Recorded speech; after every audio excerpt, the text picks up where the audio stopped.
የጾታ ትንኮሳ ይደርስባቸዋል ምን ያህል ነው? ጾታ ትንኮሳም የሚያጋጥሙ ናቸው። በተለይ ደግሞ ሜንስትሪም አርት በምንላቸው በሙዚቃው፣ በቲያትር፣ በፊልሙ አካባቢ እንደዚህ አይነት ችግር እውነት ሳለ ወይ ሴቶቹ ወደ አርት እንዳይገቡ የሚገጥሟቸው ቻሌንጆች አሉ።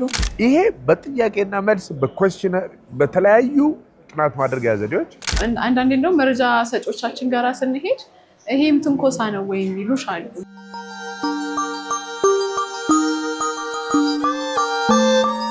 የለውም ነበር አንድ 10 ቀን ምናምን አልነበርኩም።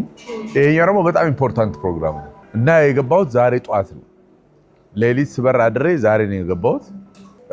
ፊልም ፌስቲቫል ነበረኝ አውሮፓ ራሽያ ሶቺ የምትባል ቢች ሲቲ አለች።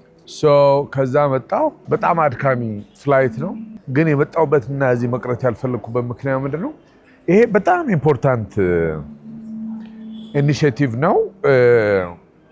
ማስተር ካርድ ፋውንዴሽን ይሄ ሪሰርች ላይ የሚሰራ ሶሻል ሳይንስ ኦስትሪያ ነው የሚባለው በአብሪቬሽን ሲጻፍ ኦርጋናይዜሽን ፎር ሶሻል ሳይንስ ሪሰርች ኢን ኢስት ኤንድ ሳውዘርን አፍሪካ የሚባል አለ። እሱ ድርጅት ከኢንተርናሽናል ሴንተር ፎር ሪሰርች ኦን ውመን በሴቶች ላይ ደግሞ ጥናት የሚሰራ ማዕከል አለ። ምርምር የሚያደርግ ዓለም አቀፍ ተቋም ነው። ኤደን ገነት መኳንንት እባላለሁ።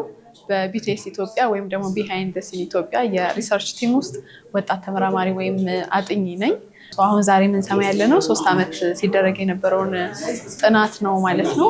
ከ3 ዓመት ጀምሮ እንግዲህ ዋና ትኩረቱን በሴት የፈጠራ ስራ ላይ የተሰማሩ ወጣት ሴቶች ወይም ደግሞ ከ18 እስከ 35 ዓመት እድሜ ባላቸው ሴቶች ላይ ትኩረቱን ያደረገ ወጣት ሴቶቹ ምን አይነት ተግዳሮት ይገጥማቸዋል እዚህ ሙያ ውስጥ፣ እሱን ደግሞ እንዴት ኮፓፕ እያደረጉ ነው፣ ምን አይነት ደግሞ ተስፋዎች አሏቸው የሚለው ላይ ትኩረት ያደረገ ጥናት ነው። በነገራችን ላይ ይሄ ኢትዮጵያው ነው ዛሬ የሚካሄድ ያለው፣ ግን ቢቲኤስ ወይም ደግሞ ቢሃይንድ ዘ ሲን በአፍሪካ 7 ሀገራት ነው ሲካሄድ የቆየው። ኬንያ፣ ሩዋንዳ፣ ዩጋንዳ፣ ሴኔጋል እንዲሁም ደግሞ ናይጄሪያ፣ ጋና እና ደግሞ ኢትዮጵያን ጨምሮ ማለት ነው። ስለዚህ በ7ቱ ሀገራት እኩል ተጀምሮ አሁን እኩል እያለቀ ነው የሚገኘው። በሌሎችም ሀገራት እንግዲህ በቀጣዮቹ ጊዜያት ዲሰሚኔሽኑ ወይም ደግሞ የጥናት ውጤቶች ለሚመለከታቸው አካላት የሚቀርቡበት ፕሮግራሞች በተከታታይ ይደረጋሉ።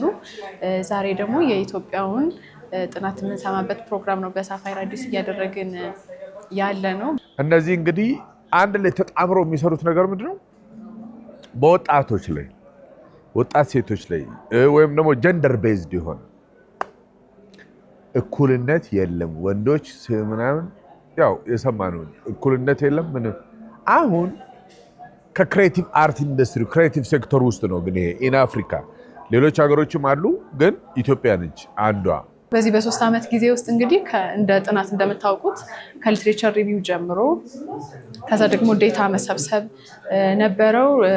ዴታችን ወይም ደግሞ መረጃችን አዲስ አበባ በዋናነት ምክንያቱም ክሬቲቭ አርት ወይም ደግሞ የጥበቡ ዘርፍ ማዕከል አድርጎ ያለበት ስለሆነ በአዲስ አበባ በዋናነት እንደዚሁም ደግሞ በክልሎች በባህር ዳር፣ በወልቂጤ፣ ሐዋሳና አዳማ መረጃዎች ሰብስበናል ማለት ነው። በመረጃዎቹ በሰበሰብናቸው እንግዲህ ሴቶችን ብቻ አይደለም ያገኘ ነው የሚመለከታቸውንም ሁሉንም አካላት ወንድ የፈጠራ ባለሙያዎችንም እንደዚሁም ደግሞ የመንግስት እንደዚህ አካላትን አግኝተን መረጃ ሰብስበናል። በጣም ብዙ ኩዌስቸነሪዎች እንትን ብለዋል። እኔም አንዱ ተሳታፊ ነኝ። በፊትም ገና ሲያቀርቡና ይህን ሁሉ ስራ ሲሰሩ መሀል ላይ ጠይቀውኛል። አሁን ደግሞ መገኘት የምመጣ ከሆነ ከገባው አዲስ አበባ ወይም ኢትዮጵያ ከሆነ ይሄን የለፋሽበትን ነገር ለሰው የሚቀርብበት ቀን ይሄ በቃ በደንብ አልቆ በዚህ መልኩ ተጠርዞ ዲስሚኔት የሚደረግበት የሚሰራጭበት ነው ለሰው።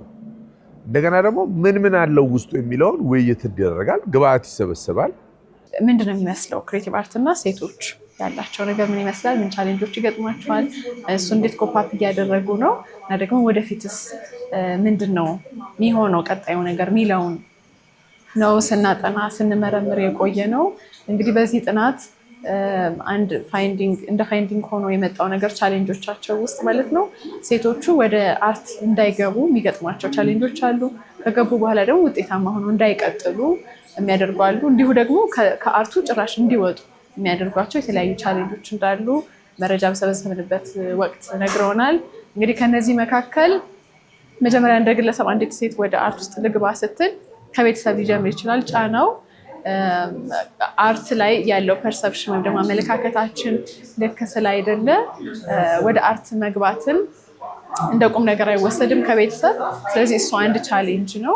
ከግለሰብ ከቤተሰብ ባለፈ ደግሞ በሚቀጠሩባቸው ተቋማት ወይም ደግሞ በሚሰሩባቸው መስሪያ ቤቶች ውስጥ እኩል ክፍያ ለማግኘት ችግር አለ።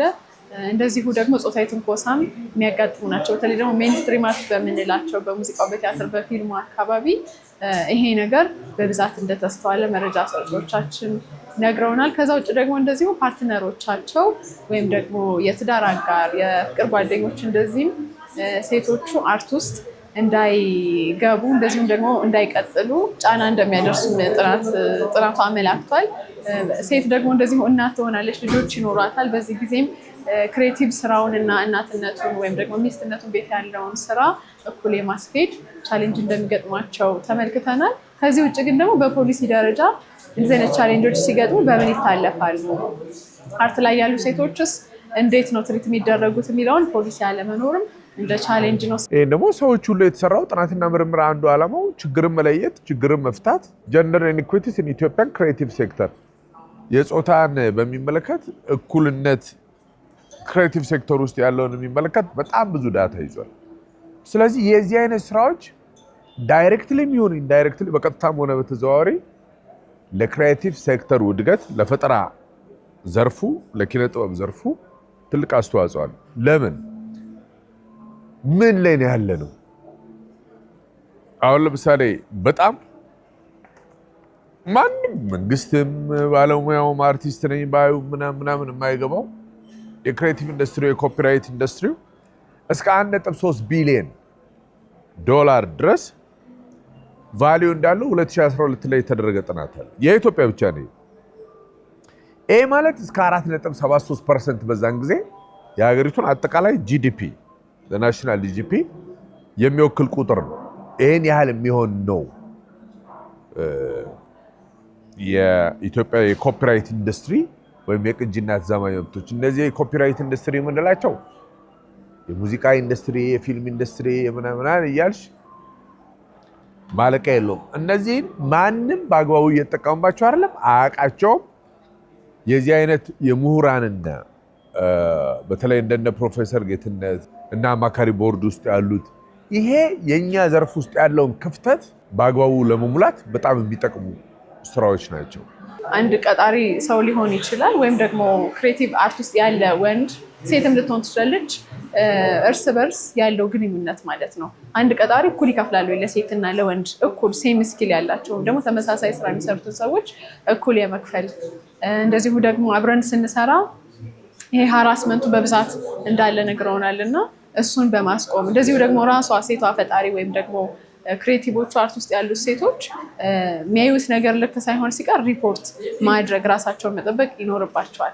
ሪፖርት ማድረግ ስንል ግን አሁን ሌላ ከፍ ብሎ የሚያስፈልገን በተቋማት ደረጃ እንደ አሶሲዬሽንም ሊሆን ይችላል። በመንግስት በኩልም የፖሊሲ ጉዳይ ላይ መመሪያዎች ያስፈልጋሉ። ችግር ሲገጥሙ በምን በኩል ነው ሪፖርት ማድረግ ያለባቸው፣ በየት በኩል መፍትሄ ሊያገኙ ይችላሉ የሚለው ሪፖርት የሚደረግባቸው አሰራሮች ያስፈልጋሉ። ይሄን አሁን ፋይንዲንግ ዛሬ ወስድና በአማርኛ ያርጉት ብያለሁ። የሰጧቸው ኮሜንቶች አሉ። ወደፊት አብሮ ሴት አርቲስቶችን እንዴት ማበረታታት ይገባል? የጾታ ትንኮሳ ይደርስባቸዋል፣ ምን ያህል ነው? እንደዚህ እንስራ ብሎ ሲመጡ እንደዚህ አይነት ችግር እውነት ሳለ ወይ? ይሄ በጥያቄና መልስ በኩዌስቸነር በተለያዩ ጥናት ማድረጊያ ዘዴዎች በደንብ ተለይተው እንዴት እነሱን ፓወር ማድረግ ይቻላል፣ ችግሩ እንዴት መፍታት ይቻላል የሚለውም ላይ አብሮ መስራት እንደሚያስፈልግ ተነጋግረናል። ለዛ ነው ስሮጥ ይሄ ጥናት 3 ዓመት ቆይቷል እንዳልኩሽ እና ብዙ ሰዎችን አግኝተናል እና አንዳንዴ እንደውም መረጃ ሰጪዎቻችን ጋራ ስንሄድ ይሄም ትንኮሳ ነው ወይ የሚሉሽ አሉ። ለምሳሌ ኦዲሽን ለፊልም ስትጠራ እንደዚህ አይነት በጣም ከነገር ያፈነገጠ በጣም አጭር ነገር ተራቁታ እንድትሄድ መደረግ ይሄ ልክ አይደለም። ግን ደግሞ ይሄንን እንደ ሃራስመንት ወይም ደግሞ ልክ እንዳልሆነ ነገር አይቆጥሩትም። ስለዚህ አንደኛ አዌር እንዲሆኑ በዚህ ሪሰርች ውስጥ የተደረገው ነገር ብዬ የማስበው የሚገጥማቸውን ነገር ሪፖርት ማድረግ እንዳለባቸው፣ እንደዚሁ ደግሞ አካባቢያቸው ላይ ሴፍ ያልሆነ አካባቢ ውስጥ ደግሞ መስራት እንደሌለባቸው ይሄንን አይተናል። ከዛ ውጭ ግን እኛ ለሌሎቹ ሰዎች እንግዲህ ጥናቱ ይኸውና ቅድም እንደነገርኩሽ የቤት ስራቸው እንዲወስዱ ነው። እነዚህ ችግሮች አሉ። ስለዚህ እያንዳንዱ ሰው ምን ማድረግ ይችላል? እዛ ላይ ለምሳሌ እናንተ እንደ ሚዲያ ምን ማድረግ ትችላላችሁ? ታልፋላችሁ ወይ ጥቃት ሲደረግ እያያችሁ? ይህንንም ጥናት ደግሞ ማሰራጨት ለህዝብ ማድረስ አንዱ የመፍትሄ አካል ነው ብዬ አስባለሁ። ምክንያቱም በሚዲያ ነው መረጃ ሊደርስ የሚችለው፣ ህዝቡ አዌር ሊሆን የሚችለው ወይም ደግሞ ግንዛቤ የሚኖረው። ስለዚህ ክሬቲቭ አርት ውስጥ ያሉ ሴቶች ይሄ ችግር ይገጥማቸዋል እና በዚህም ደግሞ ጥናት ተሰርቷል ሲባል ለህዝቡ ይደርሷል። ይሄም አንዱ የመፍትሄ ነገር ነው። ስለዚህ ሁሉ ሰው የራሱን የቤት ስራ እንዲወስድ እንዲሰራ ነው ማለት ነው ዛሬ የተሰበሰበው።